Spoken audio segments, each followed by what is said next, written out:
नमस्कृत्य नरं चैव नरोत्तमं देवीं सरस्वतीं व्यासं ततो जयमुदीरयेत्। ओम नमो भगवते वासुदेवाय। ओम नमः पितामहाय। ओम नमः प्रजापतिभ्यः। ओम नमः कृष्णद्वैपायनाय। ओम नमः सर्वविघ्नविनायकेभ्यः।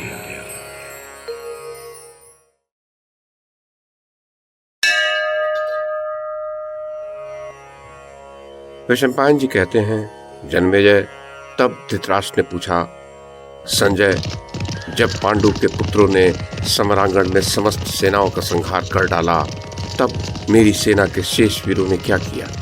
कृतवर्मा, कृपाचार्य, पराक्रमी द्रोणपुत्र अश्वत्थामा तथा मंदबुद्धि राजा दुर्योधन ने उस समय क्या किया? संजय ने कहा, राजन, जब महामनस्वी क्षत्रिय राजाओं की पत्नियां भाग चली और सब लोगों के पलायन करने से सारा शिविर सूना हो गया, उस समय पूर्वोक्त तीनों रथी अत्यंत उद्विग्न हो गए। सायंकाल में विजयी पांडवों की गर्जना सुनकर और अपने सारे शिविर के लोगों को भागा हुआ देखकर राजा दुर्योधन को चाहने वाले उन तीनों महारथियों को वहां ठहरना अच्छा न लगा, इसलिए वे उसी सरोवर के तट पर गए। राजन, इधर धर्मात्मा युधिष्ठिर भी रणभूमि में दुर्योधन के वध की इच्छा से बड़े हर्ष के साथ भाइयों सहित विचर रहे थे। विजय के अभिलाषी पांडव अत्यंत कुपित होकर आपके पुत्र का पता लगाने लगे, परंतु यत्न पूर्वक ढूंढने पर भी उन्हें राजा दुर्योधन कहीं दिखाई नहीं दिया। दुर्योधन को ढूंढते ढूंढते जब पांडवों के वाहन बहुत थक गए, तब सभी पांडव सैनिकों सहित अपने शिविर में जाकर ठहर गए। तदनंतर जब कुंती के सभी पुत्र शिविर में विश्राम करने लगे, तब कृपाचार्य, अश्वत्थामा और सात्वतवंशी कृतवर्मा धीरे धीरे उस सरोवर के तट पर जा पहुंचे जिसमें राजा दुर्योधन सो रहा था। उस सरोवर के समीप पहुंचकर वे जल में सोए हुए उस दुर्धर्ष नरेश से बोले, राजन, उठो और हमारे साथ चलकर युधिष्ठिर से युद्ध करो। विजयी होकर पृथ्वी का राज्य भोगो अथवा मारे जाकर स्वर्ग लोक प्राप्त करो। प्रजानाथ दुर्योधन, भरतनंदन, तुमने भी तो पांडवों की सारी सेना का संहार कर डाला है। वहाँ जो सैनिक शेष बचे हैं वे भी बहुत आहत हो चुके हैं। अतः जब तुम हमारे द्वारा सुरक्षित होकर उन पर आक्रमण करोगे तो वे तुम्हारे वेग को नहीं सह सकेंगे, इसलिए तुम युद्ध के लिए उठो। तब महाराज दुर्योधन ने कहा, मैं ऐसे जनसंहारकारी पांडव कौरव संग्राम से आप सभी नरश्रेष्ठ वीरों को जीवित बचा हुआ देख रहा हूँ। ये बड़े सौभाग्य की बात है। हम सब लोग विश्राम करके अपनी थकावट दूर कर लें तो अवश्य विजयी होंगे। आप लोग भी बहुत थके हुए हैं और हम भी अत्यंत आहत हो चुके हैं।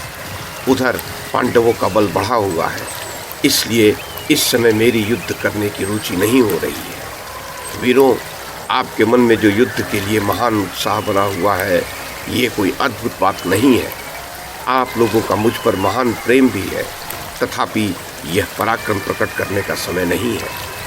आज एक रात्रि विश्राम करके कल प्रातः काल रणभूमि में आप लोगों के साथ रहकर मैं शत्रुओं के साथ युद्ध करूंगा, इसमें संशय नहीं है। राजन, दुर्योधन के ऐसा कहने पर द्रोण कुमार ने उस रण दुर्मद राजा से इस प्रकार कहा, महाराज, उठो, तुम्हारा कल्याण हो। हम शत्रुओं पर विजय प्राप्त करेंगे। राजन, मैं अपने इष्टापूर्त कर्म, दान, सत्य और जय की शपथ खाकर कहता हूँ कि आज सोमकों का संहार कर डालूंगा।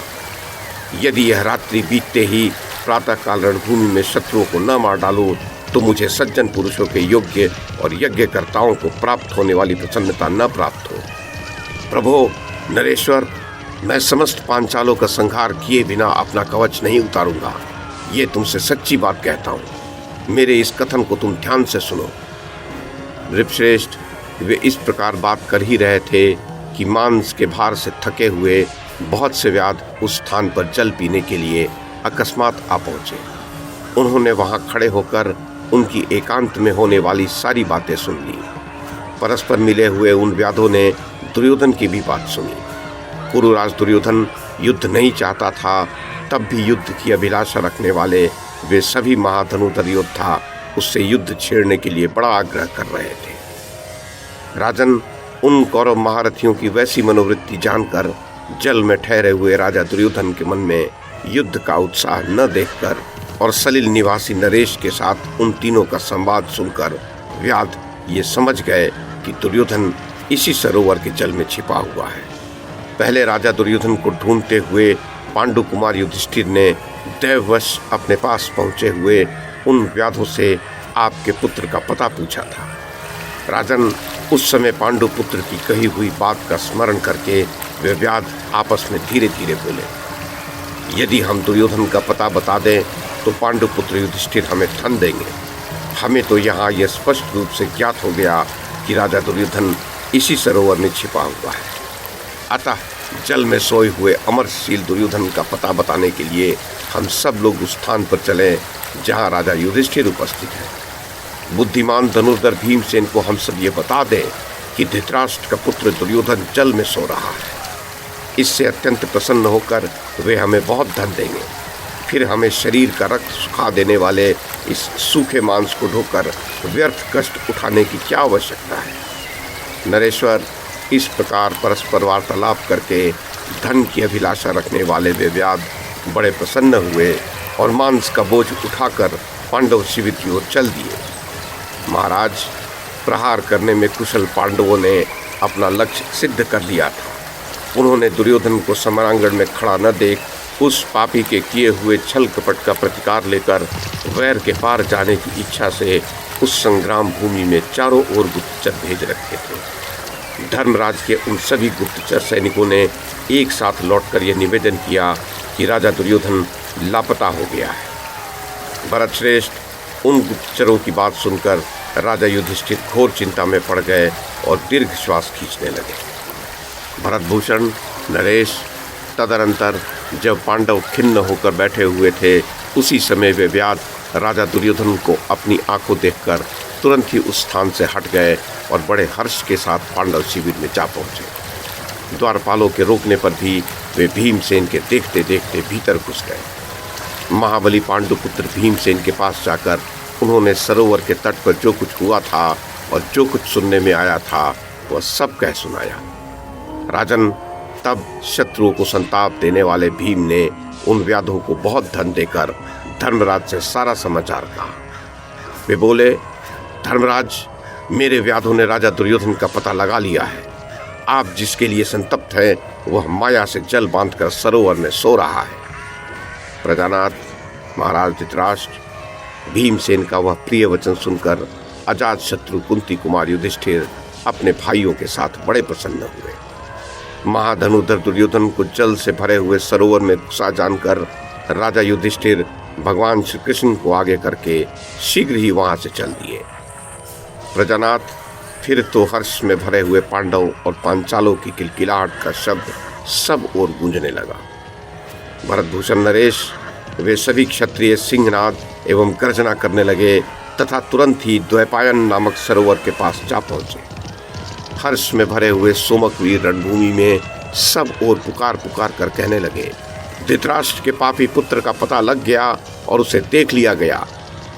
पृथ्वीनाथ, वहां शीघ्रतापूर्वक यात्रा करने वाले उनके वेगशाली रथों का घोर घरघर शब्द आकाश में व्याप्त हो गया। भारत, उस समय अर्जुन, भीमसेन, माद्री कुमार पांडुपुत्र नकुल सहदेव, पांचाल राजकुमार धृष्टद्युम्न, अपराजित वीर शिखंडी, उत्तमौजा, युधामन्यु, महारथी सात्विकी, द्रौपदी के पांचों पुत्र तथा पांचालों में से जो जीवित बच गए थे वे वीर दुर्योधन को पकड़ने की इच्छा से अपने वाहनों के थके होने पर भी बड़ी उतावली के साथ राजा युधिष्ठिर के पीछे पीछे गए। उनके साथ सभी अश्वारोही, गजारोही और सैकड़ों पैदल सैनिक भी थे। महाराज, तत्पश्चात प्रतापी धर्मराज युधिष्ठिर उस भयंकर द्वैपायन ह्रद के तट पर जा पहुंचे जिसके भीतर दुर्योधन छिपा हुआ था। उसका जल शीतल और निर्मल था। वह देखने में मनोरम और दूसरे समुद्र के समान विशाल था। भारत, उसी के भीतर माया द्वारा जल को स्तंभित करके दैव योग एवं अद्भुत विधि से आपका पुत्र विश्राम कर रहा था। प्रभो नरेंद्र, हाथ में गदा लिए राजा दुर्योधन जल के भीतर सोया हुआ था। उस समय किसी भी मनुष्य के लिए उसको देखना कठिन था। तदनंतर जल के भीतर बैठे हुए राजा दुर्योधन ने मेघ की गर्जना के समान भयंकर शब्द सुना। राजेंद्र महाराज, आपके पुत्र का वध करने के लिए राजा युधिष्ठिर अपने भाइयों के साथ उस सरोवर के तट पर आ पहुंचे। वे महान शंखनाद तथा रथ के पहियों की घरघराहट से पृथ्वी को कपाते और धूल का महान ढेर ऊपर उड़ाते हुए वहां आए थे। युधिष्ठिर की सेना का कोलाहल सुनकर कृतवर्मा, कृपाचार्य और अश्वत्थामा तीनों महारथी राजा दुर्योधन से बोले, ये विजय से उल्लसित होने वाले पांडव बड़े हर्ष में भरकर इधर ही आ रहे हैं, अतः हम लोग यहाँ से हट जाएं। इसके लिए तुम हमें आज्ञा प्रदान करो। प्रभो, उन वेगशाली वीरों की वह बात सुनकर दुर्योधन ने तथास्तु कहकर उस सरोवर के जल को पुनः माया द्वारा स्तंभित कर दिया। महाराज, राजा की आज्ञा लेकर अत्यंत शोक में डूबे हुए कृपाचार्य आदि महारथी वहां से दूर चले गए। मान्यवर, दूर के मार्ग पर जाकर उन्हें एक बरगद का वृक्ष दिखाई दिया। वे अत्यंत थके होने के कारण राजा दुर्योधन के विषय में चिंता करते हुए उसी के नीचे बैठ गए। इधर महाबली धृतराष्ट्र पुत्र दुर्योधन जल बांधकर सो गया। इतने में ही युद्ध की अभिलाषा रखने वाले पांडव भी वहां आ पहुंचे। राजन, उधर कृपाचार्य आदि महारथी रथों से अश्वों को खोलकर ये सोचने लगे कि अब युद्ध किस प्रकार होगा, राजा दुर्योधन की क्या दशा होगी और पांडव किस प्रकार कुरुराज दुर्योधन का पता पाएंगे। महाराज धृतराष्ट्र ऐसी चिंता करते हुए वे वहां बैठकर विश्राम करने लगे।